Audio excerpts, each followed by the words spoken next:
y damos puntapié inicial. Si les parece, ahí hay algunos más que están ingresando, estoy admitiendo gente. Bueno, bienvenidos a todos. Muchas gracias por haberse hecho el tiempo para acompañarnos esta mañana. Yo soy Agustín Ortiz Fragola, soy vicepresidente de CFA Society Argentina. Y como acá hay asistentes que no son miembros y para los que no están tan familiarizados con la Society, básicamente somos un grupo de voluntarios que en su mayoría han completado el programa CFA y por lo tanto han obtenido la designación CFA Charter Holders, una de las más prestigiosas en el mundo de las finanzas.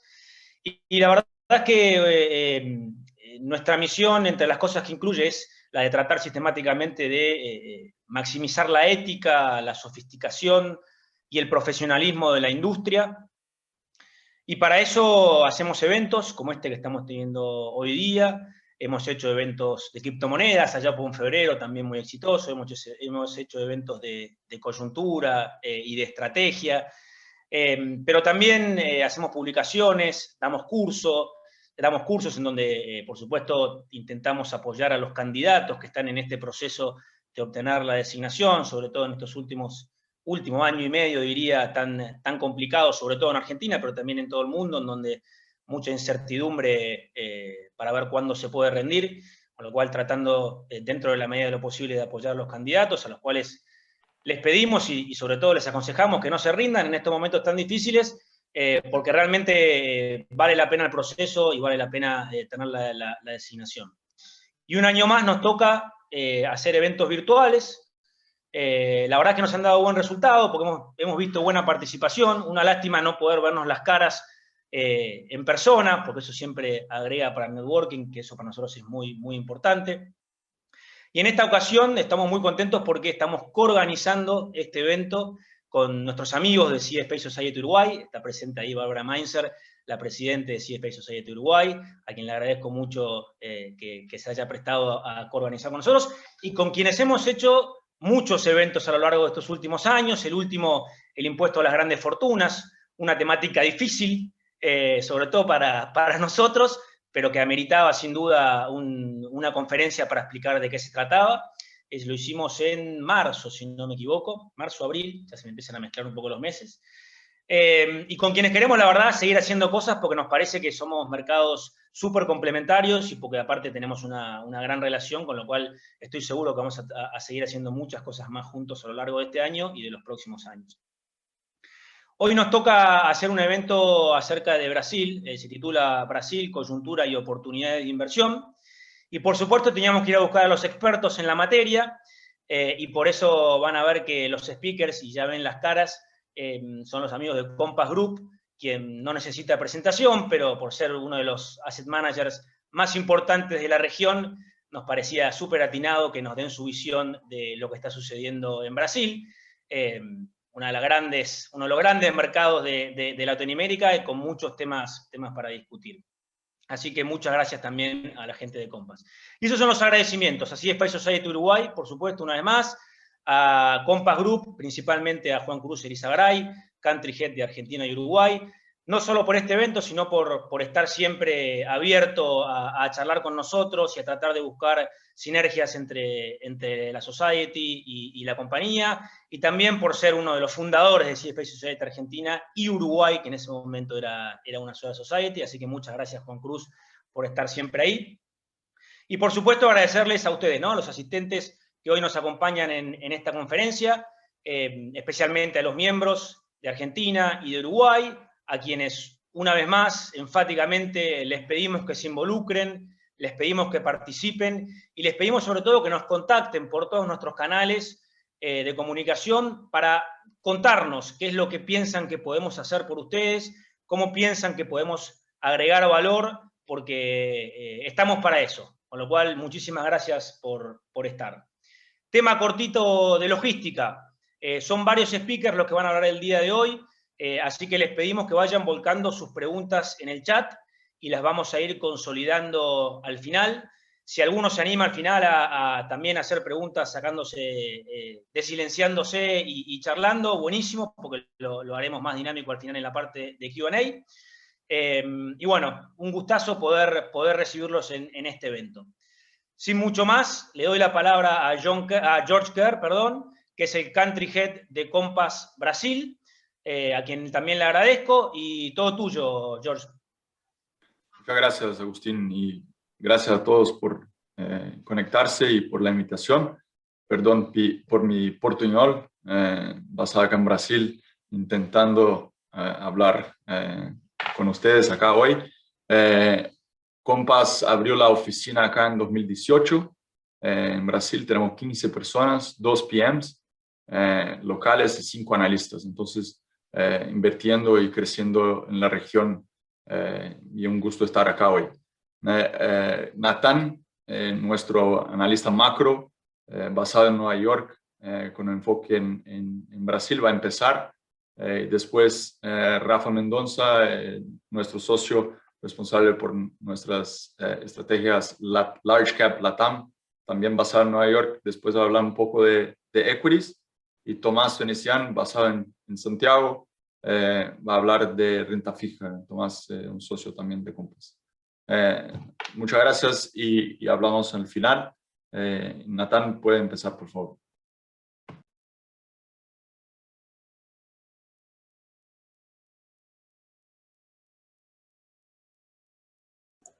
Buenísimo, muchísimas gracias George, y muchas gracias a Agustín y al CFA Society por esta oportunidad.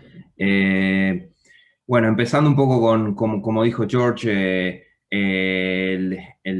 la ruta para hoy es empezar con un update macro, después nos vamos para la parte de equity y vamos a terminar con Tomás en la parte de fixed income.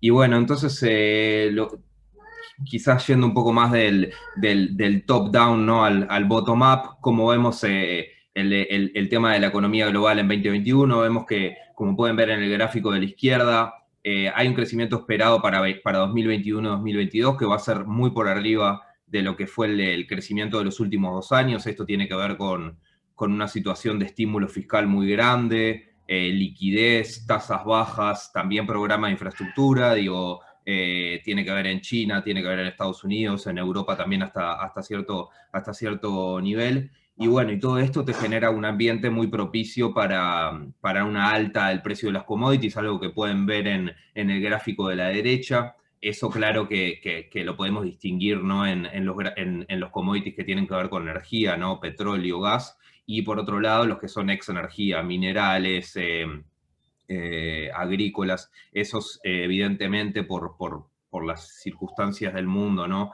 Una agenda más verde se benefician más todavía de este programa de crecimiento influenciado por los gobiernos y los bancos centrales. Y bueno, y en ese sentido tenemos muchos de nuestros países que se benefician en general y en la categoría de mercados emergentes tiene un viento de cola en este sentido. Entonces, cuando bajamos ya más a Brasil y cómo lo vemos, o sea, estamos esperando un crecimiento de 3,5% para 2021 y algo más cerca del 2% para 2022. Y como pueden ver en el gráfico de la izquierda, hay una correlación, o por lo menos algún tipo de relación entre los términos de intercambio de Brasil y su crecimiento. O sea, cuando uno ve el P por Q, ¿no? O sea, los precios han subido, la producción también ha subido en Brasil de las exportaciones, sea de minerio de hierro, sea agrícolas, ¿no? Soya, China, maíz, todos estos productos que Brasil produce se han subido en el precio y también en la producción, y por tanto eso nos daría, si estos precios se sustentan durante los próximos 2 o 3 años, una aceleración en el crecimiento de Brasil. Esto es algo muy positivo. Y por otro lado tenemos una moneda que es más depreciada, si lo comparamos con el principio de la pandemia, está casi 40% depreciada. Por supuesto, eso aumenta la competitividad de las empresas brasileras y de la producción brasilera, y también es otro factor que ayuda al crecimiento en los próximos 2 años.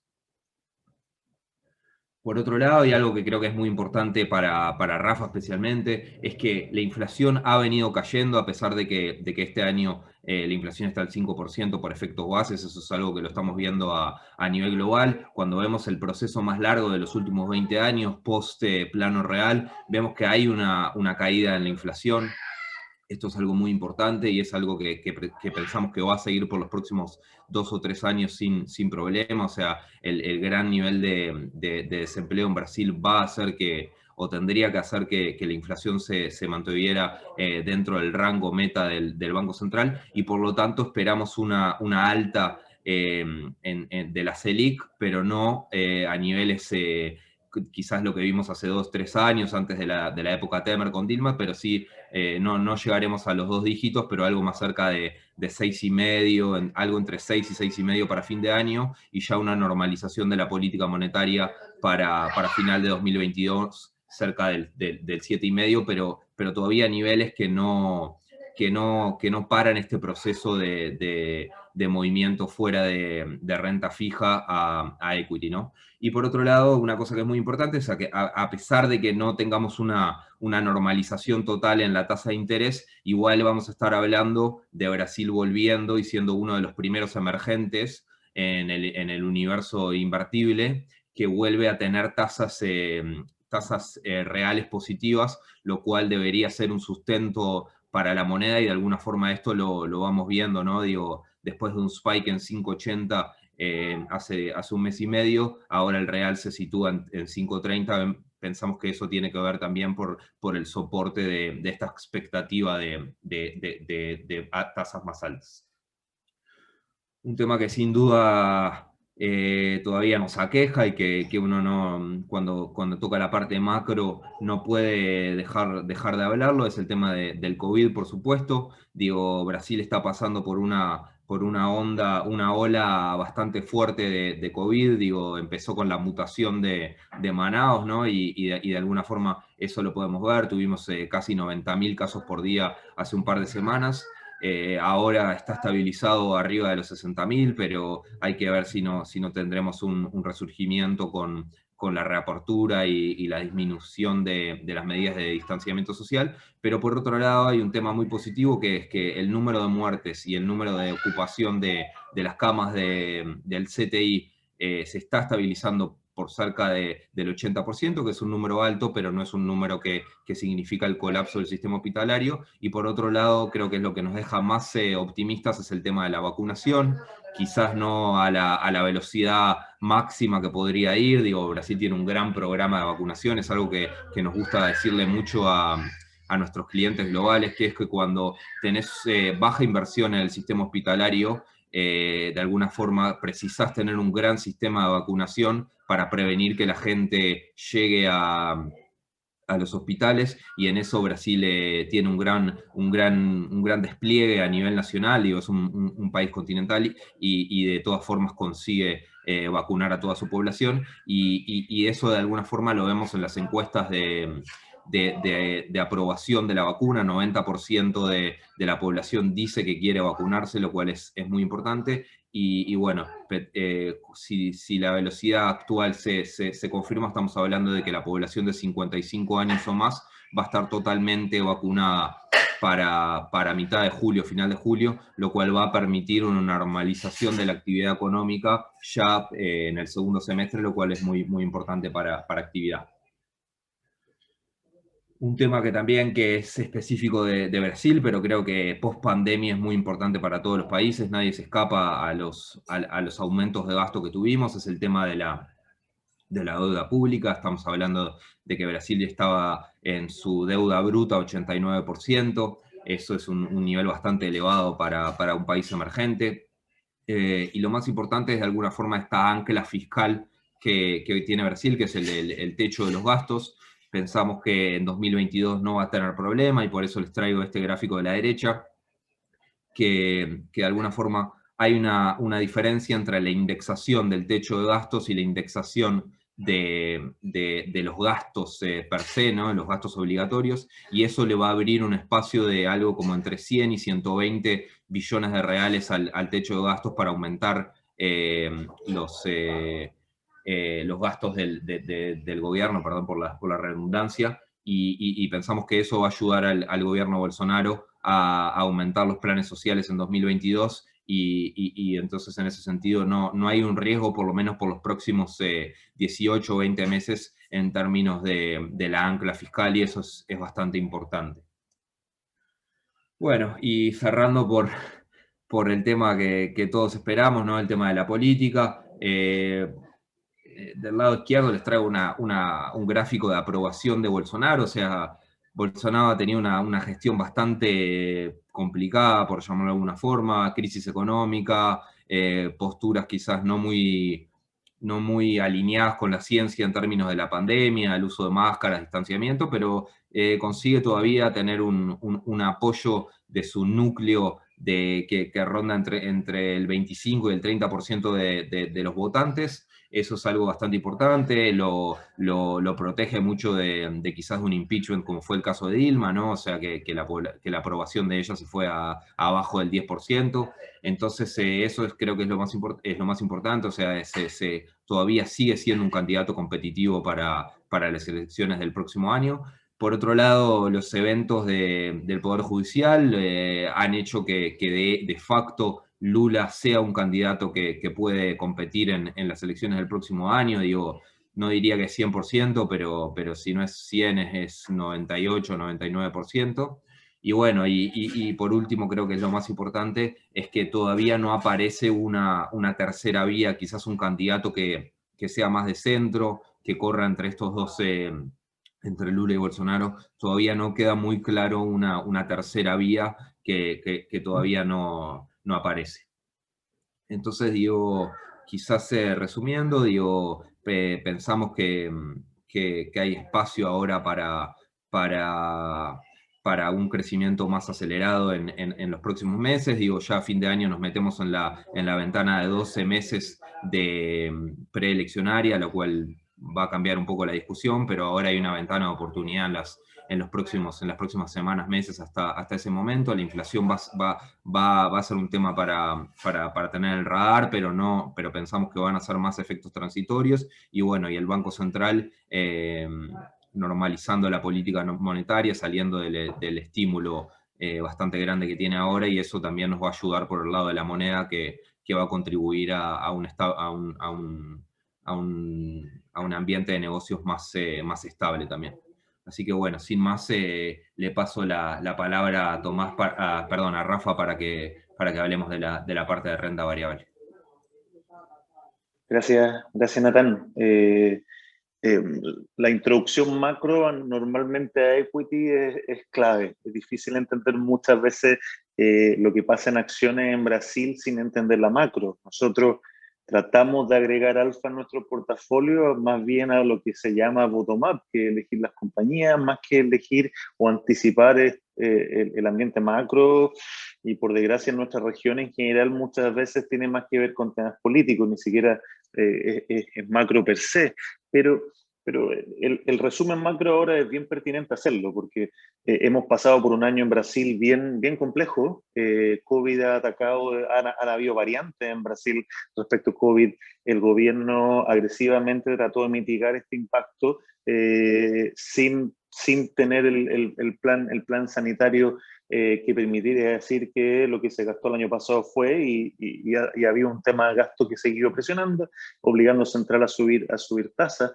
Esto en general para el outlook de equity, en el momento en que se empieza a generar esta discusión, no es ideal, pero después ya que el Central un poco da el ancla y clarifica un poco lo que viene en política monetaria hacia adelante, permite un poco decir que tanto un punto de vista fiscal monetario y respecto al tema COVID, hay un alivio y nos permite de nuevo centrarnos en lo que es compañías. Tomás va a hablar un poco de esto en la sección de renta fija, pero una de las cosas que es muy distinta de estas crisis es que desde un punto de vista de salud financiera, los balances se ven bien sólidos. En general, lo que ha pasado en general después de esta crisis ha sido distinta porque quizá nos muestra dos mundos, ¿no? Hay un mundo de la recesión que obviamente tiene que ver con compañías más pequeñas. Ha habido mortalidad de empresas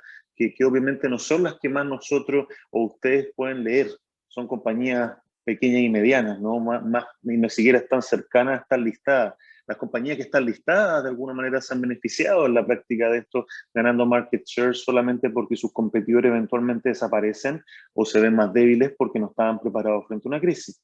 Entonces, mirando eso en general, de cómo se recupera la utilidad de las compañías, nos encontramos que claramente vamos a ver una aceleración durante el año y que cuando uno mira la composición, para lo primero que mencionaba Natán, es bien interesante respecto a Brasil y cómo se está recuperando el mundo. Brasil es esencialmente un mercado cíclico. Si ustedes miran este gráfico a la izquierda, lo que está ahí, un poco la separación entre distintos tipos y estilos de acciones, ¿no? Entre lo cíclico, value y el resto. Brasil es mucho más, la importancia en el mercado brasileño es mucho mayor. Entonces, cuando nosotros hablamos de que China está generando un impulso a través de la recuperación en commodity, y hemos visto commodity y hemos visto ya mucha gente hablando de si hay un superciclo de nuevo. La gran diferencia está del superciclo es que, aunque estamos recién empezando a hablar de esto,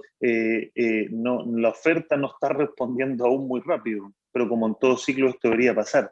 Lo que estamos viendo ahora es el repricing de muchos de estos activos, que como les decía, para Brasil, desde un punto, yendo por todo el conjunto de los commodities, claramente desde soft commodity hasta metales base, es bien relevante. Ahora, si nos movemos al siguiente slide, Natán, gracias. Lo que es interesante es que durante toda esta post-pandemia, lo distinto en nuestra región en general, Latinoamérica, no solo Brasil, y por eso ahí también hemos incluido otros países para que ustedes tengan una referencia, lo que pasaba cuando nosotros leíamos de Alibaba en China o cuando hablábamos de players de mercados desarrollados de e-commerce o de bancas digitales, en Latinoamérica no veíamos el mismo impulso, un crecimiento muy interesante pre-COVID, pero post-COVID todo se aceleró.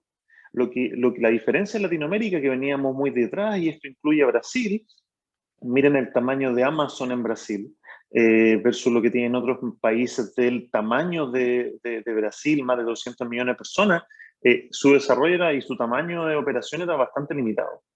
Lo que vemos en e-commerce es que hay mucho por hacer, pero también esto explotó durante el COVID. La gente se vio obligada a aprender a tomar su teléfono y no solamente usar el teléfono para llamar a sus familiares o sus amigos, sino que para comprar, para tener una cuenta en el banco que le permite no ir a la sucursal.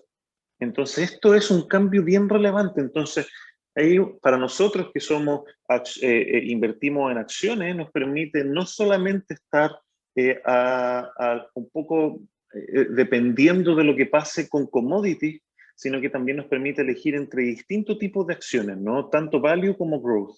Y mucho de esto se ha desarrollado en Brasil. Si vamos al slide siguiente, lo interesante es que lo que es interesante más, ahí está, en esto que vamos a hablar ya en esta segunda parte de esta sección, tiene que ver con que estas ideas están siendo financiadas. Un aspecto de lo que mencionaba Natán, que es importante, es que Brasil ha sido uno de los últimos países y en la región adicionalmente, que ha vivido, como lo ven en este gráfico, es una caída violenta de las tasas de interés. Hemos vivido, bueno, yo como portfolio manager de equity en Brasil, durante casi todo este siglo, con tasas nominales en doble dígito. Y ese cambio que comienza a partir de 2016 con el control de inflación, básicamente cambia por completo el universo y los targets de inversión de los inversionistas locales. Entonces, lo que queremos mostrar en este gráfico es que no solamente la industria, y acá probablemente en la sección de Q&A con George podemos hablar más de lo que estamos viendo ahí en nuestra operación local, pero el mercado en general institucional en Brasil ha crecido y todavía está aprendiendo a invertir en equities, porque como les decía, hay toda una cosa relativamente obvia en un mercado donde las tasas nominales son de doble dígito, no hay mucho incentivo a invertir en equity. Lo que ha permitido esto es que al mismo tiempo que vienen muchas estas ideas post-COVID que tienen más que ver con tecnología, esencialmente, y con growth, es que este capital nuevo que viene a acciones permite financiar estos IPOs. Entonces, la gran diferencia que tiene Brasil respecto al mercado de capitales versus otros países de la región es que tiene tamaño.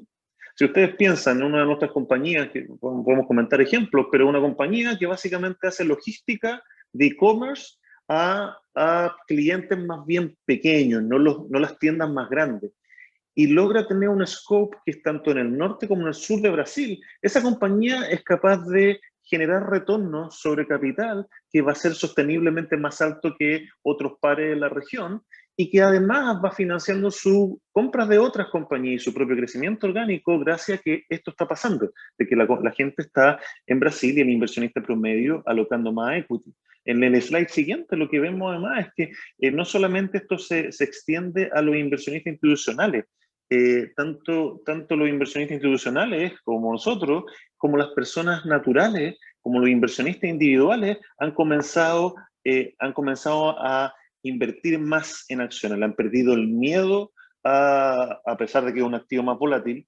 le han perdido el miedo a invertir en acciones, pero también se han visto forzados a invertir en equity después de tener muchas décadas de estar invirtiendo, dada la alta inflación, en bonos de menor riesgo con tasa nominal de doble dígito. Entonces, esto es un complemento bien interesante porque hace al mercado brasilero no solamente más diverso en términos de nombre, sino que lo hace más líquido.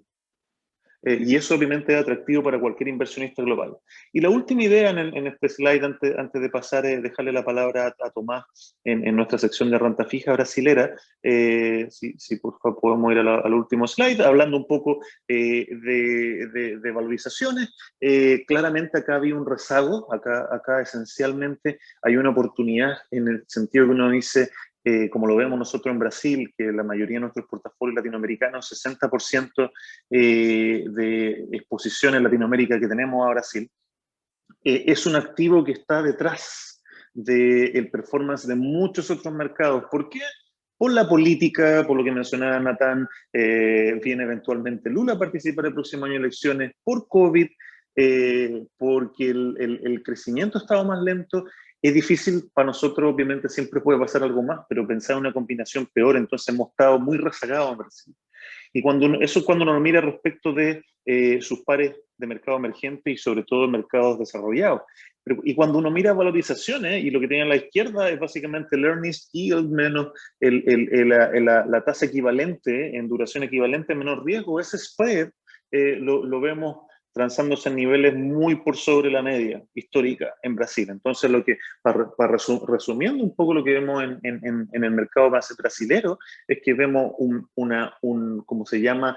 El float y lo que son las acciones que no controlan los controladores, digamos, por valga la redundancia, mucho más diversificado entre inversionistas globales e inversionistas locales, que son institucionales y retail, y también con valorizaciones que son atractivas, como lo vemos en este gráfico, y con en general sectores que van mucho más allá de los commodities y toda la discusión cíclica que normalmente uno tiene en este mercado históricamente. Encantado de seguir discutiendo respecto de esto y de compañía en la sección de Q&A, pero le quiero dar la palabra a Tomás, que nos puede comentar sus views en renta fija. Tomás.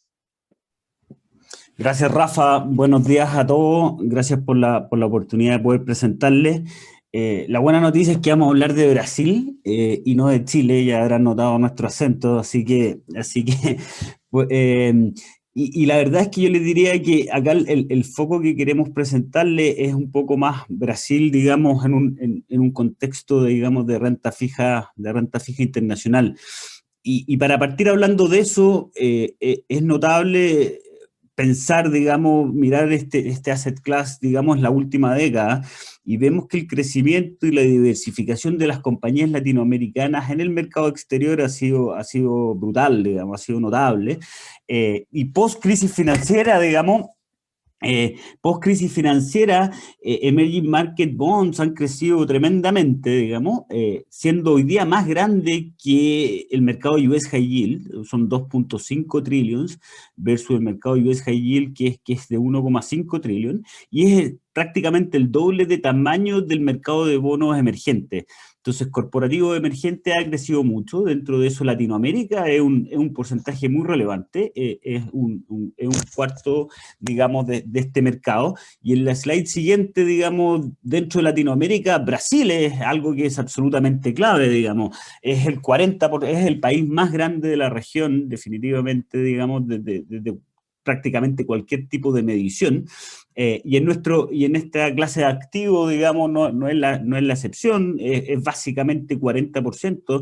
Estamos hablando de un stock, digamos, de bonos de más de 200 billones de dólares, más de 84 emisores, gran parte de ellos que cotizan también en bolsa, con un tamaño, digamos, promedio de emisión de en torno a los 700 millones de dólares, y obviamente que después de la crisis, digamos, que vivimos en Brasil en el 2015, con el impeachment, etcétera, digamos, todo lo que fue el car wash operation, digamos, etcétera, ha ido cambiando esa composición, y hoy día la mayoría de las compañías son high yield, no son grado de inversión, pero eso se produce básicamente porque el país pierde el grado de inversión en el año 2015. Entonces, en Brasil se da mucha el theme, digamos, de tener muy buenas compañías, preciadas como high yield, pero que si tú le cambiaras el zip code a cualquier otro país, la verdad es que serían compañías grado de inversión en cualquier lugar del mundo. Y en la siguiente vemos que la verdad es que el endeudamiento de la región completo en los últimos, digamos, años ha venido a la baja. Las compañías, digamos, después de la crisis de Brasil en el 2015-2016, que se unió, digamos, a una crisis de precio de commodity, ¿no es cierto? Interrumpido ligeramente por el tema de la pandemia. La verdad es que el leverage se ve en general bastante razonable. Brasil, en ese contexto, estamos hablando, digamos, de compañías que tienen un endeudamiento bruto, digamos, de 3 veces, que es un poco menor que el promedio, digamos, latinoamericano, y en línea, incluso un poquito menor que otras regiones emergentes. Entonces, la verdad es que se ve, digamos, los balances se ven en general bastante sanos, digamos.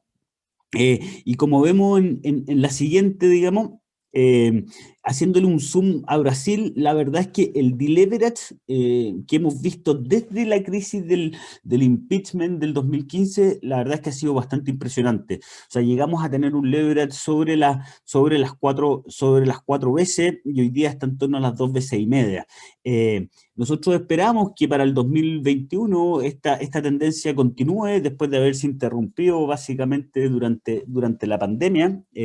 ¿Y por qué? Porque en el fondo vemos, digamos, los EBITDA, digamos, de las compañías vuelven a crecer, probablemente no todavía a niveles pre-pandemia, pero va a estar cerca. La verdad es que yo creo que una de las sorpresas que nos llevamos, digamos, durante la crisis que vivimos el año pasado, esta crisis sanitaria, es que la resiliencia de los corporativos, de las empresas, versus los soberanos fue bastante notable. O sea, vimos una bifurcación entre riesgo soberano, como lo mencionaba Nathan, digamos, que una de las cosas a monitorear, digamos, para los próximos años, no solo en Brasil, sino en general en todos los países del mundo, la economía emergente y países latinoamericanos, es cómo va a ser el tema de la consolidación fiscal hacia adelante, porque todos sabemos que, sobre todo en nuestros países, gastar más cuesta re poco.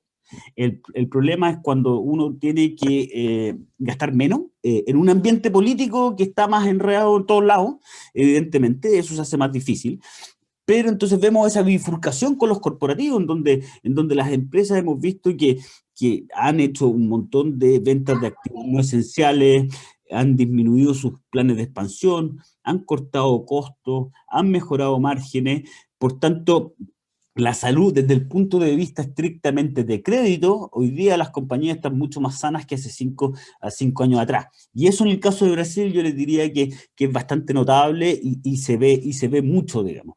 Y como vemos en la siguiente, Eso te ha llevado a que no solo en términos de endeudamiento, sino que las compañías brasileras y emergentes han sido capaces de diversificar su funding, digamos, buscando tanto crédito doméstico con bancos, no bancos, mercados locales, mercados internacionales, etcétera, digamos. Y eso siempre es algo que uno como acreedor le gusta ver, que haya una fuente diversificada de fondeo.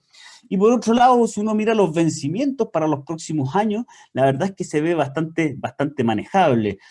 Recuerden que cuando hablábamos de deuda externa de corporativos brasileños, decíamos, mira, estos son cerca de 200 billones de dólares y se ven vencimientos entre 10 y 15 billones. Con un mercado de capitales abierto, la verdad es que no se ven grandes presiones por ese lado. Entonces yo les diría que estos buenos fundamentos un poco se reflejan en la siguiente página, es que el default rate, digamos, de la región, digamos, completa, yo diría que esta fue una segunda gran sorpresa que vimos el año pasado, es que las tasas de default fueron mucho menores a lo que en algún minuto nos imaginábamos. Nos parábamos, digamos, y pensando en abril, mayo, digamos, del año pasado, en todo este mundo desconocido, digamos, de la pandemia. Y la verdad es que dijimos, mira, y el mercado te llegó a preciar tasas de default sobre el 10% en algún minuto. Y terminó siendo muchísimo menor, digamos. Si vemos en Latinoamérica lo que fue el 2020 fue en torno al 4,5%, que si uno lo mira en un contexto de los últimos 20 años, que es cuando este asset clase se desarrolla, es en línea con el promedio, en torno al 4,5%. Y este año, la verdad es que se ve excepcionalmente, digamos, o sea, va a caer nuevamente en torno al 3,5%, entre al 3,5%. Si uno lo mira en la siguiente y haciéndole un zoom a Latinoamérica en particular, la verdad, y Brasil lo ponemos en el primer renglón de esta tabla. La verdad es que ha sido bastante impresionante.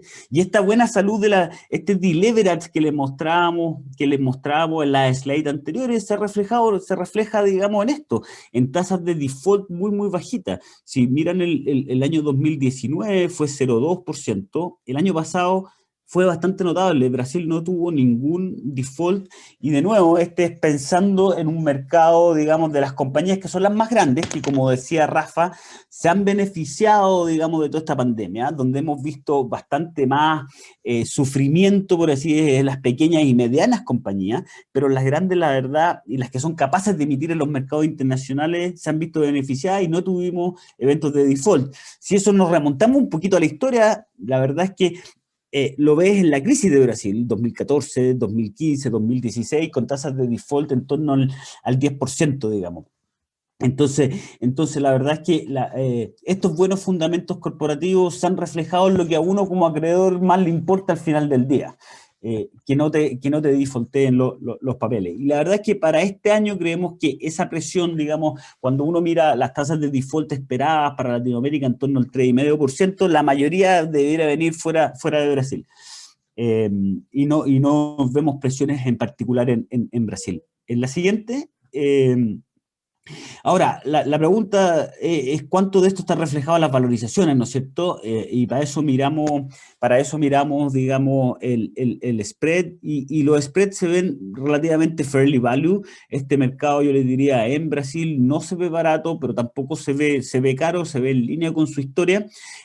Sí, Brasil se ve relativamente atractivo versus otras regiones digamos, de Latinoamérica. Se ve un cierto premio ahí, y creemos que ese premio se debiera tender a comprimir.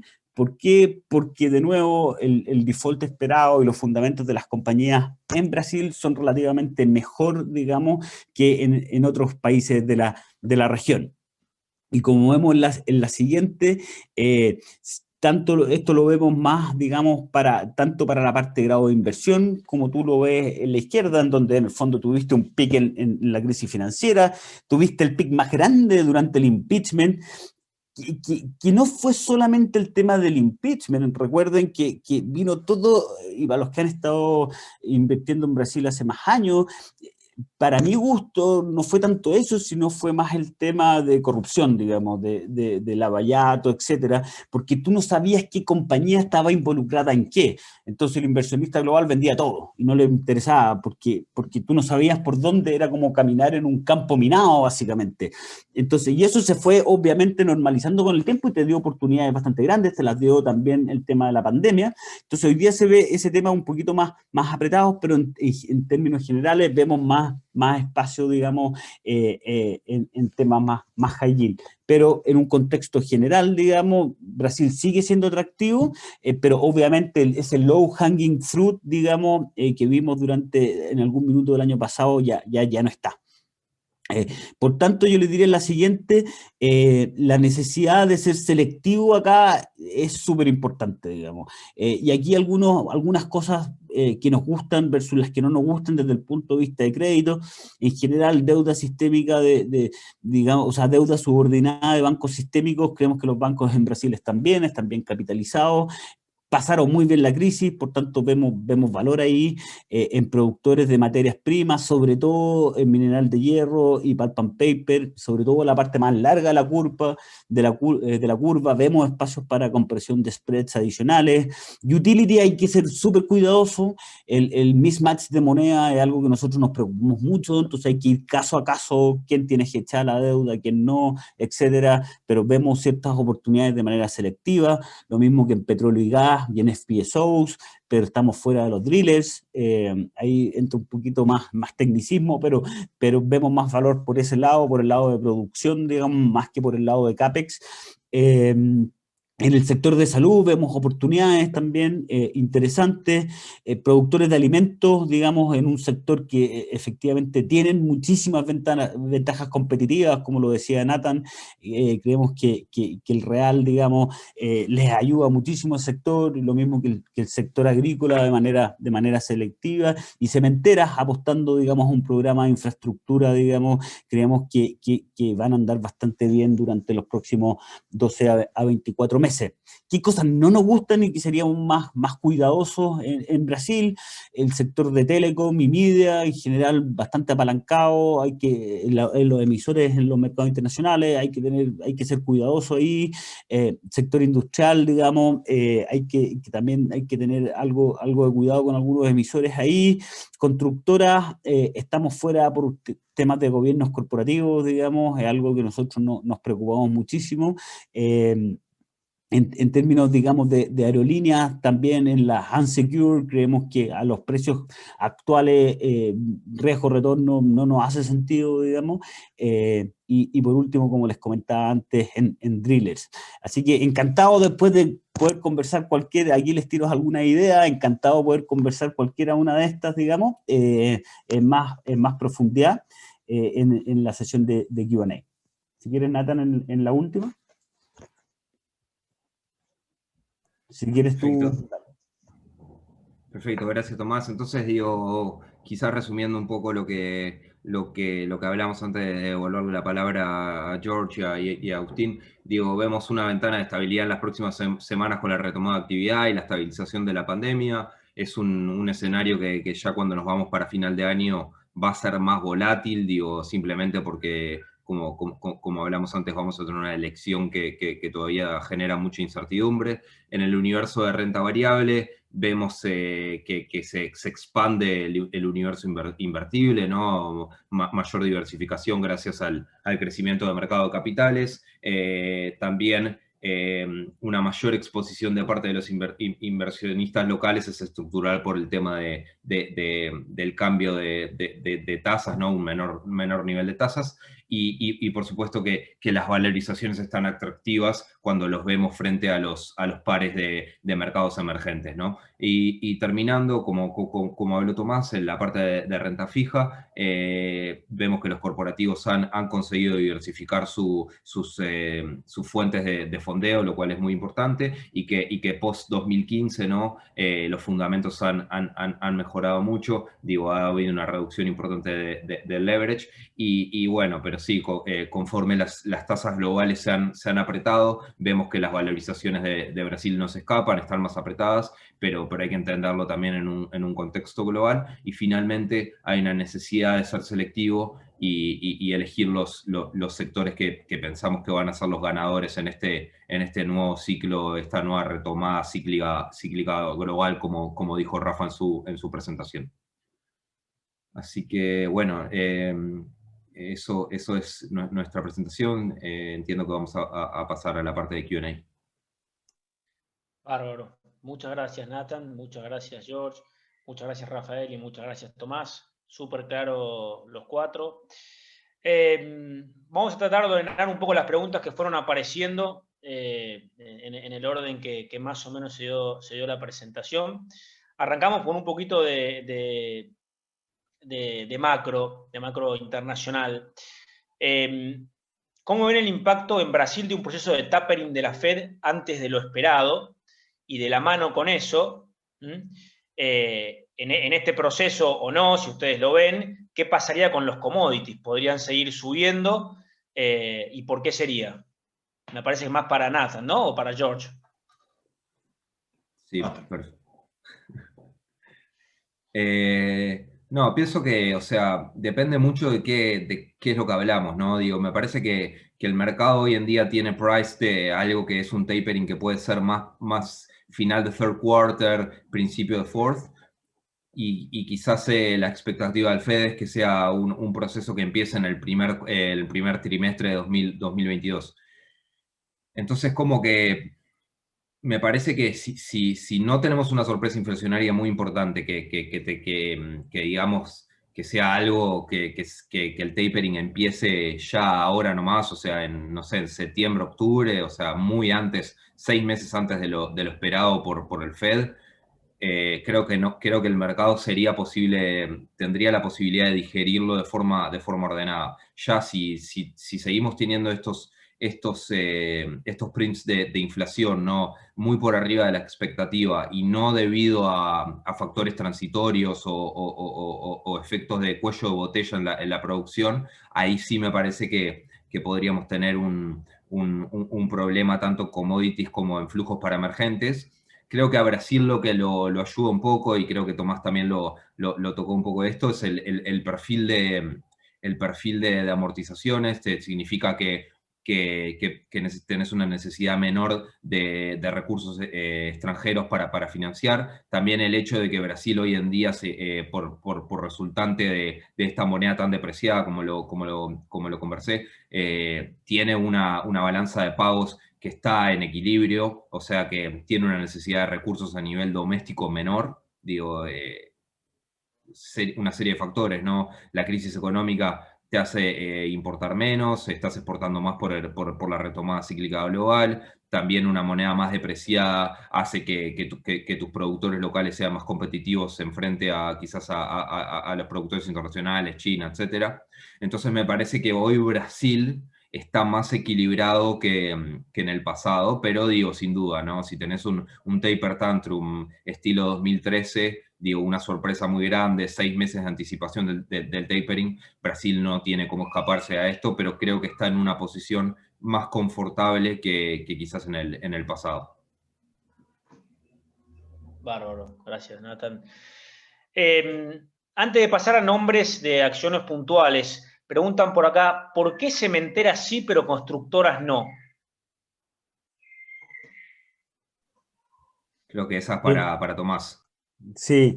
A ver, yo creo que acá tiene que ver mucho con el bottom-up de cada una de las compañías, más que un theme global, digamos. La salud financiera de las constructoras todavía sigue muy golpeada después de la crisis de Lavallato. Recuerda que todas estuvieron involucradas, digamos, en escándalos de corrupción grandes, digamos, y aquí no, de las grandes, digamos, no se salvó ninguna. Eso por un lado. Entonces la salud financiera, digamos, sigue bastante debilitada versus las cementeras, que vemos una recuperación cíclica muy importante después, digamos, de muchos años de balance bastante débiles. Vemos que el año pasado fue bastante impresionante y fueron bastante resilientes los números, y vemos un deleverage muy, muy importante con miras al 2021. Si hay algo que ha probado la pandemia también, que todo el tema de self-construction, digamos, ha sido muy relevante, y no solo en Brasil, sino en la región completa. Entonces vemos harta, digamos, un pick-up, digamos, vemos un pick-up de los números de las cementeras bien, bien impresionante para lo que es el 2021, y un deleverage, por tanto, por esa vía.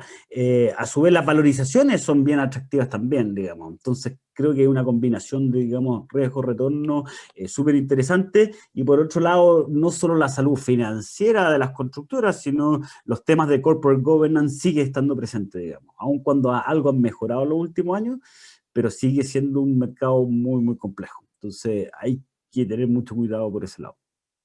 Esa es la razón, es más bottom-up que top-down. Bien. Sigo con vos, Tomás. Sabemos que el mercado doméstico brasilero, el mercado de capitales doméstico es muy grande, y entiendo que el porcentaje es bajo, pero por ahí vos lo tenés más finito.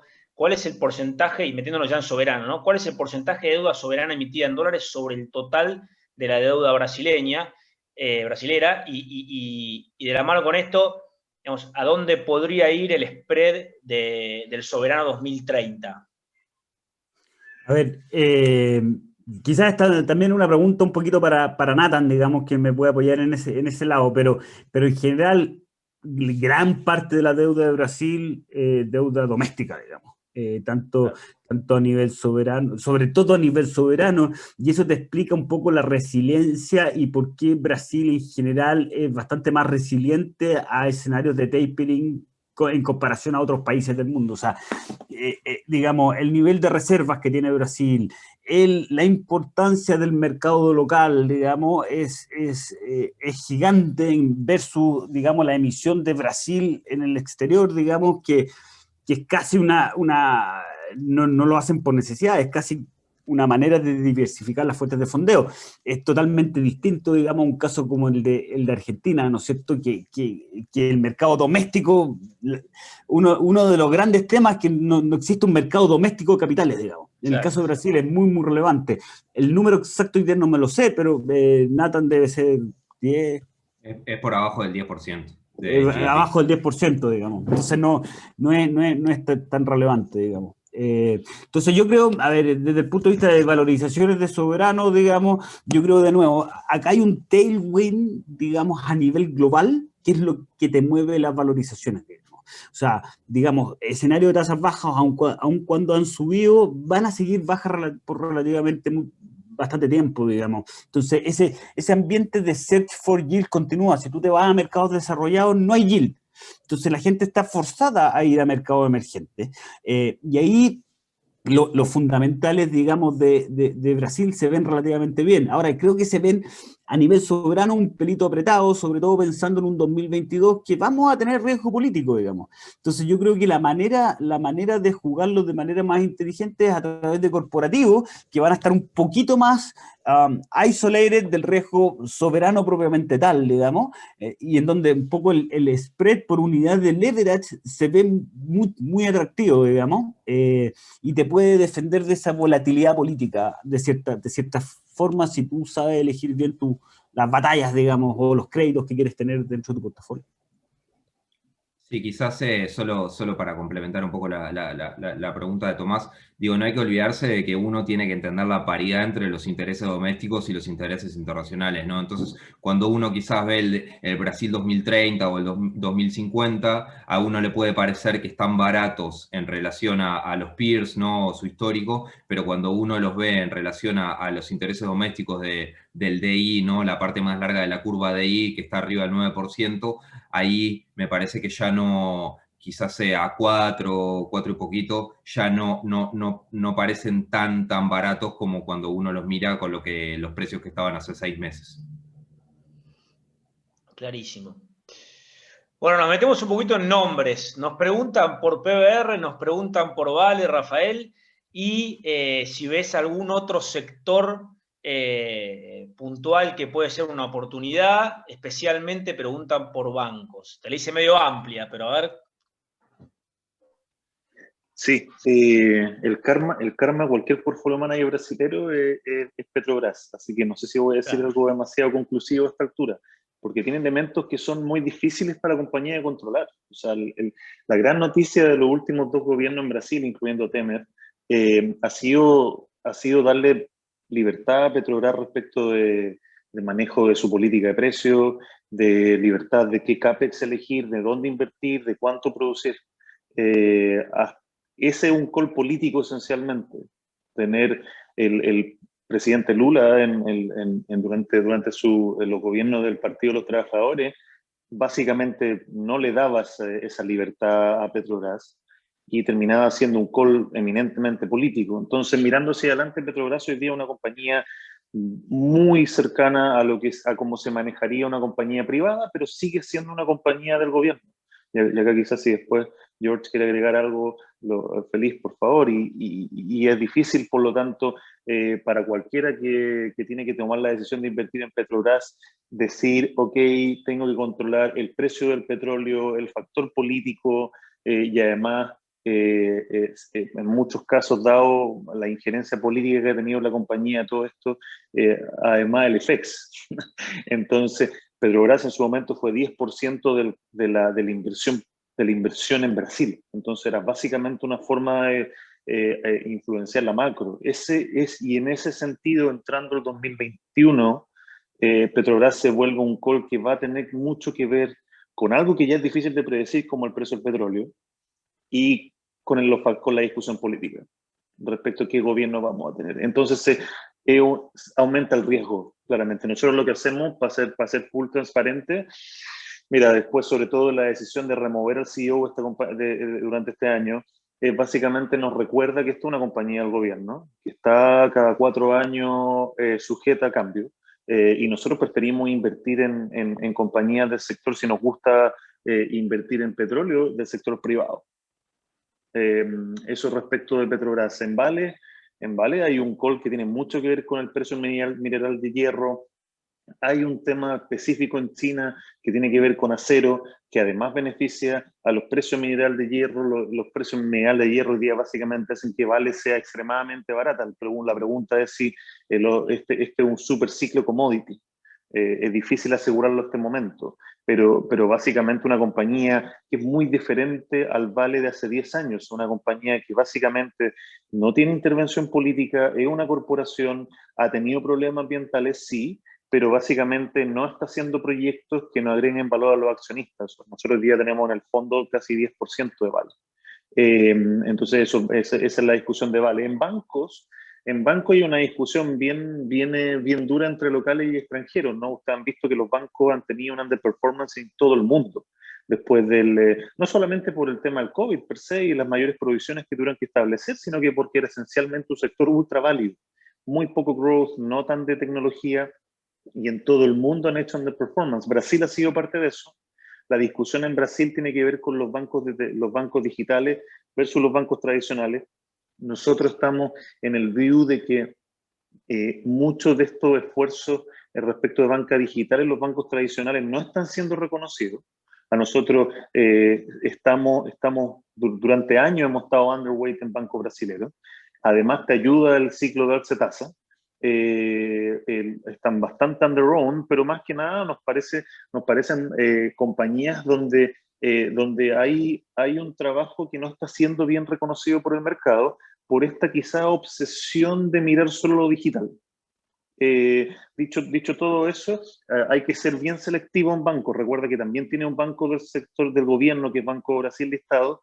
Por lo tanto, hay algo ahí que advertir pensando en la elección el próximo año. Dicho eso, nos gustan también los bancos digitales. Lo que mencionaba antes, que hay todo un esfuerzo que está empezando a pagar respecto de no tener sucursales para poder hacer un préstamo en Brasil el más avanzado de la región. Entonces, no estamos en el campo de decir, ¿es lo digital o es lo tradicional? Es una combinación. Nosotros tenemos ambos lados. Y respecto a nuestra exposición a bancos tradicionales, nosotros hemos venido aumentando nuestra exposición a Itaú, a los bancos que en verdad la mayoría de la gente conoce, Itaú, Bradesco, por sobre todo el Itaú, pero Bradesco es uno de los que puntualmente nos pregunta, Rafael. Sí, no, Bradesco y Itaú son los bancos privados más grandes de Brasil. Obviamente tienen distintos enfoques respecto de lo que es tecnología, de un poco cómo servir a los distintos canales tradicionales y a los distintos clientes, pero se mueven muy parecidos, ¿no? Yo lo que sí destacaría respecto al sector financiero es que hoy hay una competencia bien relevante de otros canales que son financieros no bancarios como XP, como BTG, que también disfrutan y van a beneficiar de todas estas tendencias. Déjame parar acá, no sé si George, tú quieres agregar algo respecto a esto. No, solo que estoy de acuerdo y los bancos, las plataformas digitales están sí desbancarizando, ¿no? La palabra acá en Brasil, ¿no? Sacando los clientes de los bancos grandes de una manera muy fuerte, ¿no? Con Nubank también, que todavía no ha abrido capital, ¿no? Y XP creciendo mucho, BTG también invirtiendo mucha plata y una competencia muy grande. Entonces, creo que es súper importante acompañar esto, pero sí, los bancos on their own, ¿no? No, Rafa. Entonces, Bueno, quiero cerrar con la parte más difícil, George, y aprovecho que entraste en calor. La parte política. La verdad que hay varias preguntas sobre la parte política, desde cómo sería, digamos, qué política económica esperar, si Lula gana las próximas elecciones, si eso está, en qué medida en realidad está puesto en precios el riesgo de que Lula gane las próximas elecciones. Alguna reflexión respecto, y si querés tus expectativas también de esas elecciones, yo creo que debe ser muy difícil, ¿no? Pero por lo menos cuánto está en precios eso y qué se puede esperar de un eventual gobierno de Lula. Bueno, sí, una pregunta fácil, ¿no? Para el final. Sí. La verdad es que creo que hay en las charlas, ¿no? En las discusiones acá con el mercado, con los amigos, con la familia y todo esto, creo que hay dos y después los tres ahí que puedan ayudar también, por favor, y den sus opiniones. Pero creo que hay dos opciones acá, ¿no? Para Lula. Uno, ser más de izquierda e intentar pelear y buscar, ¿no? De una manera más frontal ahí a Bolsonaro para de una manera, no sé, quizás traer la izquierda de vuelta, porque estaba hasta que Lula no podía participar de las elecciones del próximo año y casi, como Nathan mencionó, casi 100% que se puede.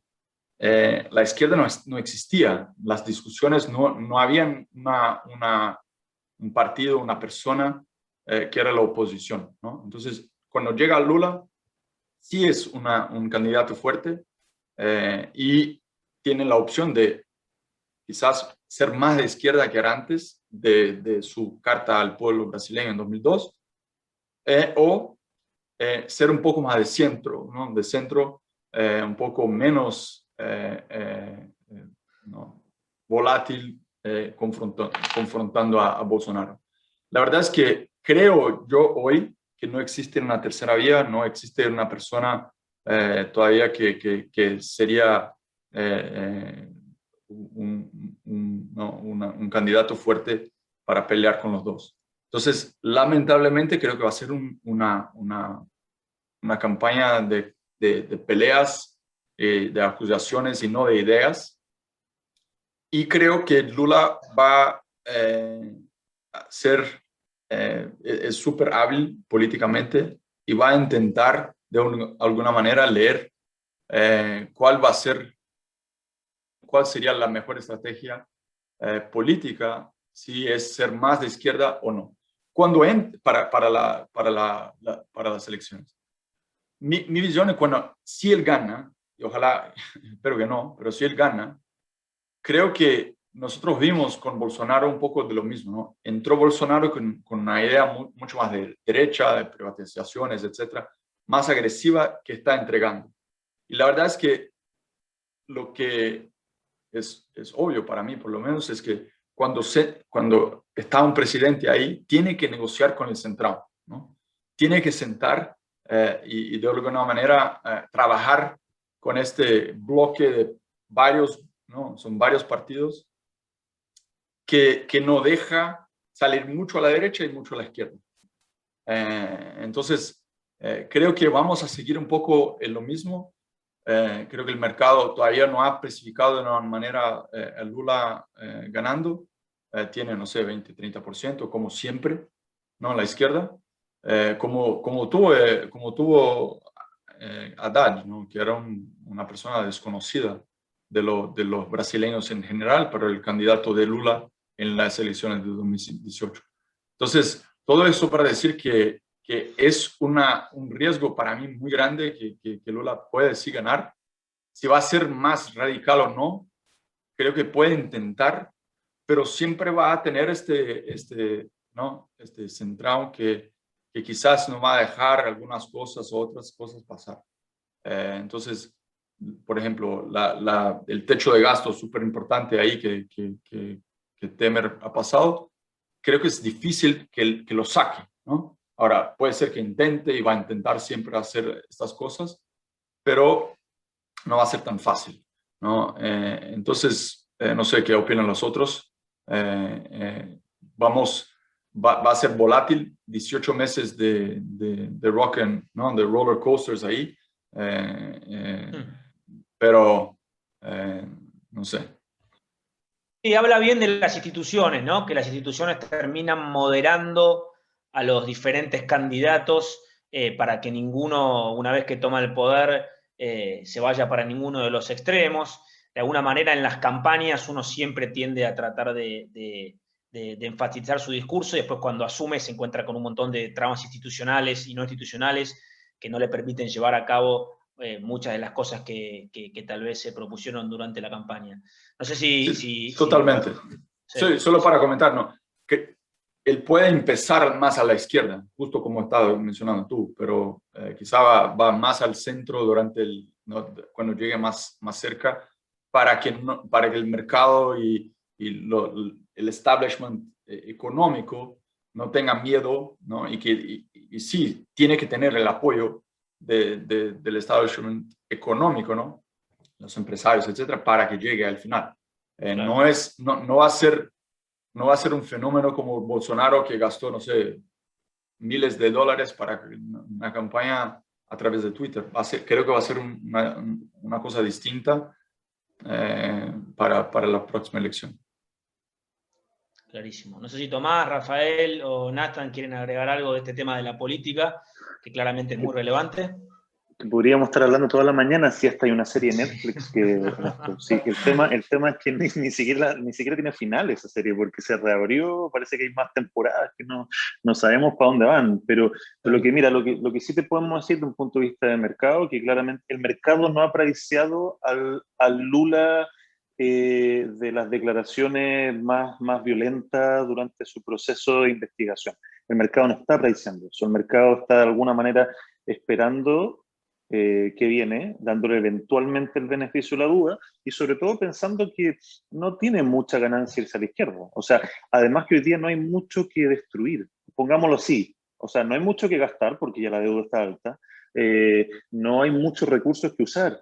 Y respecto al apoyo, ya hay líderes políticos que de alguna manera, no sé si implícitamente le han dado, no explícitamente el apoyo a Lula. Sale Fernando Enrique Cardoso hablando que no va a votar por Bolsonaro, y de alguna manera le está diciendo que está votando, entonces votar eventualmente por Lula o de alguna manera apoyarlo implícitamente. Entonces, el mercado no está todavía apreciando eso porque es verdad, es too early. Pero va a ser como dice bien George, un periodo difícil para los que alocamos equity, pero si es que al final del día sigue esa línea más republicana, más estadista, como se mostró en su primera conferencia de prensa después de salir de la cárcel, básicamente, o después de que el juicio se cancela, muy, muy moderado. Muy moderado, se notaba más conciliador y hasta ahora ha hablado poco. Entonces, Esto es una serie en desarrollo, pero por ahora el mercado está esperando. Sí, pienso que si puedo agregar, digo, impecable lo que dijo George y Rafa, digo, solo para agregar quizás algunos comentarios, es que no hay que olvidarse que Lula, o sea, no es un detalle menor, Lula no fue absuelto, ¿no? Una tecnicidad de jurisdicción fue lo que lo hace elegible, no es que la Suprema Corte de Brasil dijo, no, Lula es inocente, no, dijo simplemente el juez que lo juzgó no tenía jurisdicción para juzgarlo, ¿no? Tendría que haber sido en Brasilia o en San Pablo y no en Curitiba por el origen de los crímenes, ¿no? Eso es lo primero.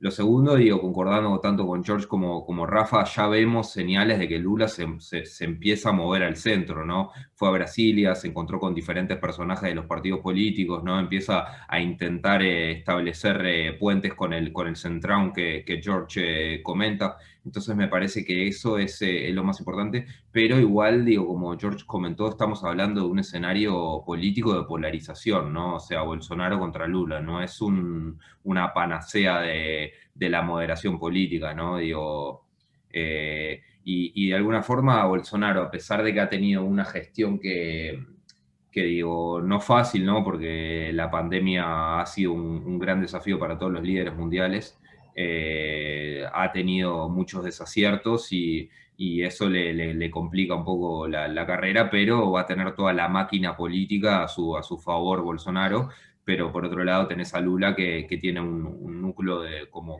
George dice, ¿no? Un 25-30% que son muy leales. Lula es una marca registrada en Brasil, ¿no? Especialmente en ciertas regiones, y eso a los dos de alguna forma como que los pone, no sé si 100%, pero 90-80% ya los pone en la segunda vuelta y que te complica el surgimiento de una tercera vía ahí por el medio para competir contra estos dos. Clarísimo, clarísimo. Tomás, no sé si querés agregar algo. No, yo creo que ya lo dijeron prácticamente todo. En nuestro mercado no está Price y mi impresión es que va a ser una historia el próximo año. No, este año no. Entonces, vamos a ver más volatilidad. Por tanto, yo creo que de nuevo, más corporativos, con buenos fundamentos, menos soberanos, creo que es la manera de jugarlo, ¿no? Pero va a haber más volatilidad y va a haber puntos de entrada de todas maneras por esto. Perfecto. Bueno, ahí saqué un poco la captura. Vamos cerrando, nos pasamos 14 minutos de lo que nos habían propuesto, eso quiere decir que hubo mucho interés, así que es una buena noticia. Una vez más, le agradezco a CFA Society Uruguay por apoyarnos y por coorganizar este evento, obviamente a todo el equipo CFA Society Argentina, especialmente a la gente, a los amigos de Compass Group por apoyarnos, y a todos los asistentes por haber participado, por haber aguantado hasta esta hora de la mañana. Y bueno, les dejo la palabra a George y al equipo por si quieren agregar algo más. Por mi lado, muy agradecido con todos y un abrazo. Muchas gracias, CFA Society, por la invitación. Espero que todos estén bien y ojalá encontremos en vivo en Brasil, en Uruguay, en Argentina, quizá en Chile también temprano, ¿no? Muchas gracias a todos y que tengan un buen día. Gracias, chao. Un abrazo, gracias. Gracias. Bye. Bye.